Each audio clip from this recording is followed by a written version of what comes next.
Welcome to the Leadership Laboratory, the podcast where seasoned and aspiring leaders experiment with their styles to discover their most natural and confident versions of themselves. The one that leads effortlessly and leaves a lasting impact. Hosted by Jamie McKinney, the show is your go-to resource for building confidence, mastering leadership skills, and creating lasting impact. Get ready to explore inspiring stories, practical insights, and actionable strategies designed to help you lead with courage and clarity. Now here's your host, Jamie McKinney. This episode is brought to you by Leadership Laboratory Community, your go-to space to grow as a leader. Join our powerful group of professional leaders transforming their confidence and careers. Visit jamiemckinney.com/lab and use promo code podcast to get $100 off your membership. Welcome to the Leadership Laboratory. Today's episode is one you're going to want to keep in hand and listen to anytime good old imposter syndrome creeps in.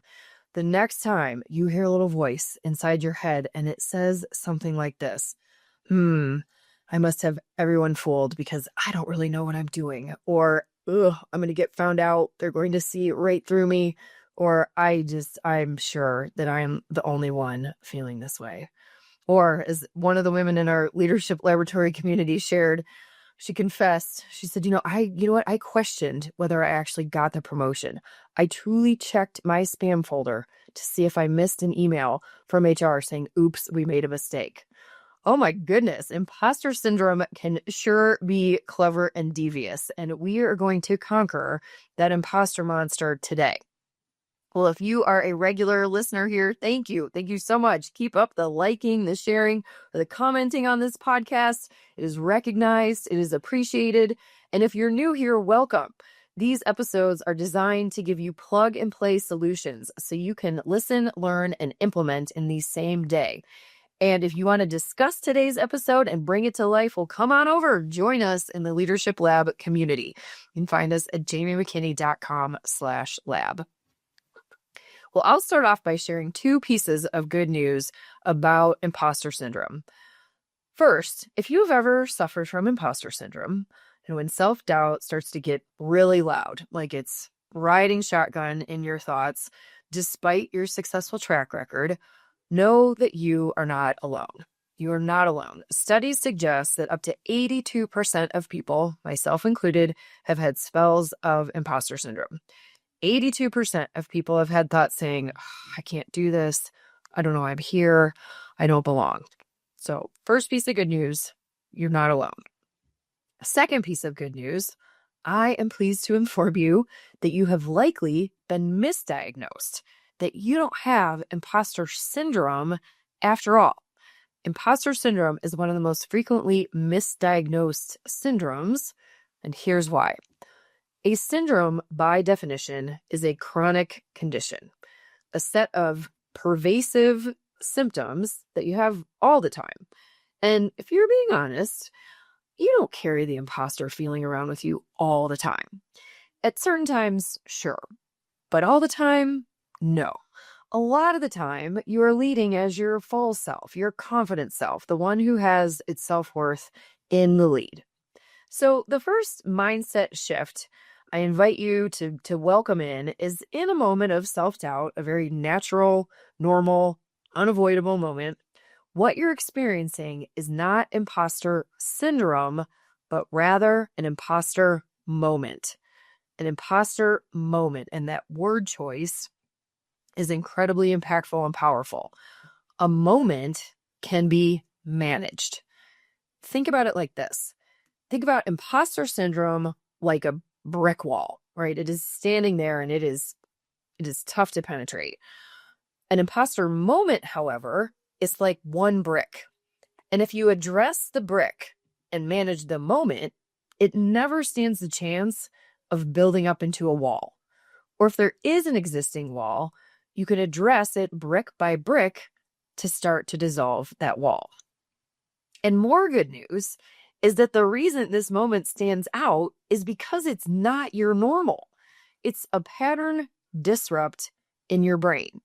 It's different than what you know. And I hope you experience relief in that, right? It's your normal is actually probably pretty impeccable in performance, high performance, satisfactory performance. And so this stands out because it doesn't feel like that. Denis Prager came up with a fantastic metaphor to explain why essentially our brains do this, and it's called the missing tile theory. So I'll paraphrase what Denis shared. So picture for me the Sistine Chapel. Let's say you and I take a trip to Rome. We take a wonderful trip to Rome, and we're on a tour of the Sistine Chapel, and we're standing on the floor, and we're looking up at the beautiful ceiling, the beautiful mosaic that Michelangelo artistically and articulately created. And let's say we're looking up at all those little tiles up there, the intricate work that he did. And if there's one or two tiles missing, there's just one or two tiles missing, where is our focus going to go? On those one or two tiles. And isn't that a darn shame that it takes away from the beauty, the magnificence of everything else that is there? Our self-doubt works the same way.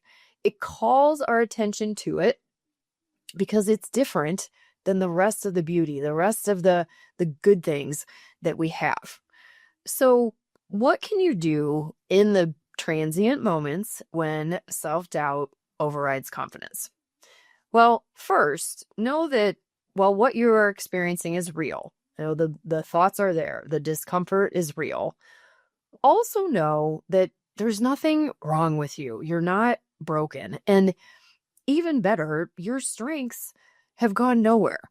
They remain unaffected, even if imposter syndrome sometimes causes temporary amnesia. Know that your muscle, your strengths are still there, right? They're what got you where you are.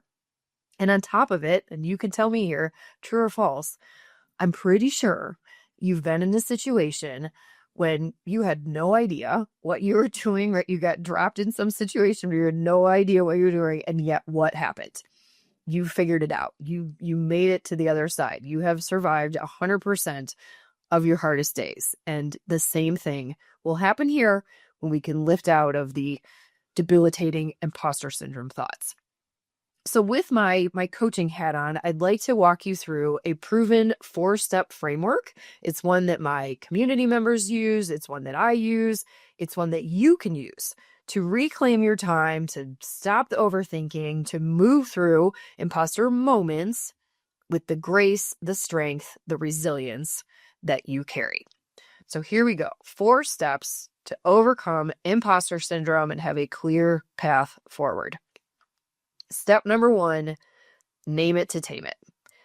Name it to tame it. Call it out. The first step here is awareness.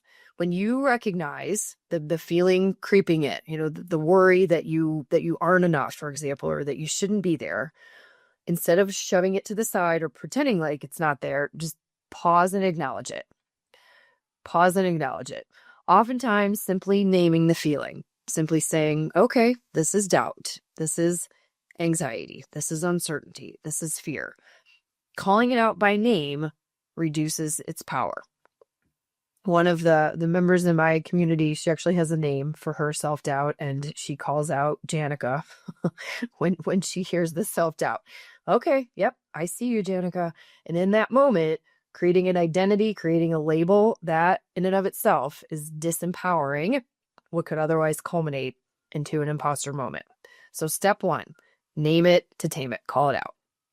Step 2, take a deep breath. Breathe to ground yourself.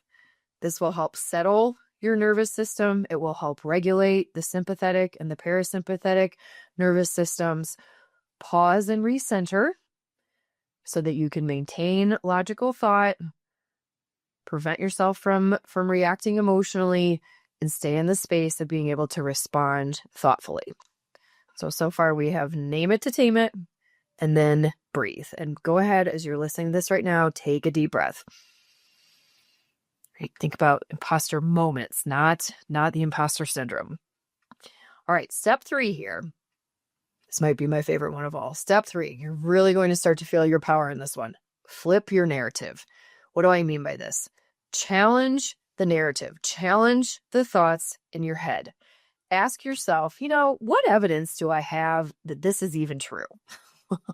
That I don't know how to do this, or I don't know anything about this, or that I can't do this. More often than not, the doubts aren't backed by facts. They're backed by story, and our brains can get really clever and creative at storytelling when we're in those moments of self-doubt. And don't get me wrong, storytelling is a skill, but this is not the time. This is not the time to practice that skill. When you hear the self-doubt, I want you to also remember your accomplishments, your past successes as proof of your abilities, proof that you are not fraudulent in any way. You can also challenge yourself to ask, what if the exact opposite were true? What if instead of, I don't know what I'm doing, what if I did? Right? What if maybe you're in an operations role and you're thinking, that you're struggling with what to do, and you say, but what if I were the COO? What if I were in charge of operations? What would I do if I had this down pat? And just see if that welcomes in a mindset shift and gives you an idea of an action you can take. What if I don't know how to lead a team through transition turns into, what if I did? What if I did know how to do that? Or what if I don't know how to build an LRP, for example, which stands for long range plan? What if I did know? What would I do then? In that example of the LRP, that comes straight from a woman who we entered into a conversation, and imposter syndrome was rearing its head at the beginning of that conversation. And by the end, she reported a reduced heart rate and having a plan by following these steps that I've shared here so far. And then one more, which I'll get to next. So far, we've got step 1, name it to tame it. Step 2, breathe to ground yourself. Settle your nervous system. Step 3, flip your narrative, challenge those thoughts, call out what is true versus what is not. And then step 4, take action no matter how small. What is one step, the size of which does not matter, that you will commit to taking? Just one step. Maybe it's you'll send one email. Maybe it's you'll write down some notes, write down one sentence. Maybe it's, I'm going to dictate ideas into my phone, which is a great way to unlock emotions and thoughts when they're stuck in there. Just start dictating, start letting them flow into your phone. One step. And once you complete that one step, well, first, pat yourself on the back, congratulate yourself. That was a big move in conquering that imposter moment. Take a breath and then take one more. And when I find myself in the space of feeling overwhelmed or debilitated or not sure where to go next, I find great motivation in Martin Luther King's quote. I don't need to see the whole staircase. I just need to see the first step or two. Talk about the courage of not needing to see the whole thing, right? Because often we can't see the whole thing. But if you can focus on that first step or two, that will help you step into action itself. Small steps create action. Action creates momentum, and momentum builds confidence. And I'll say that one more time. Small steps create action. Action creates momentum, and momentum builds confidence. All while diffusing the imposter moment. So to recap, the 4 steps are: number 1, name it to tame it. Create the self-awareness, call it out, do it through the lens of curiosity, not judgment. Name it to tame it. Acknowledge at this moment, this feeling of self-doubt or the negative thoughts are there. Just acknowledge them. Step 2, breathe and ground yourself. Breathe to regulate your nervous system. Take that nice deep breath.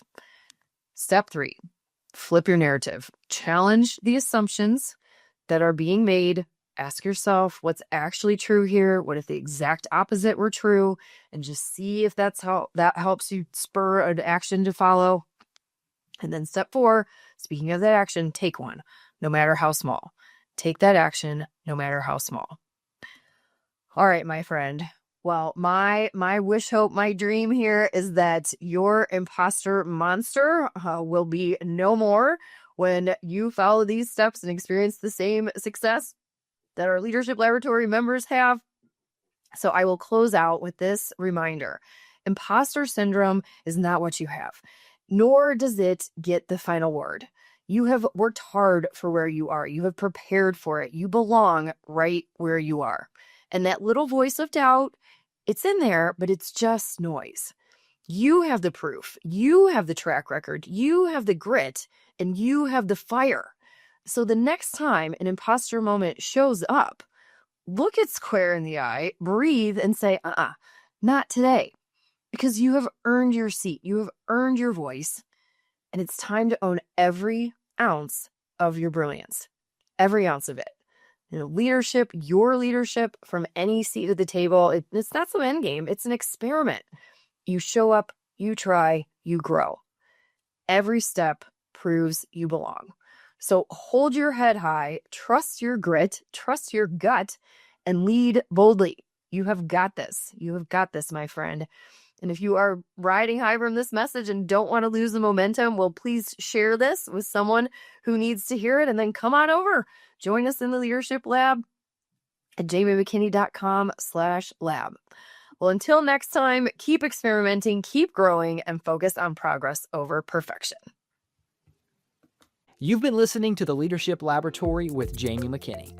If you're ready to unlock your potential and lead with confidence, subscribe now and leave a review to help more leaders like you discover the show. Visit jamiemckinney.com/lab and use promo code podcast to get $100 off your membership. Until next time, keep experimenting, keep growing, and keep leading.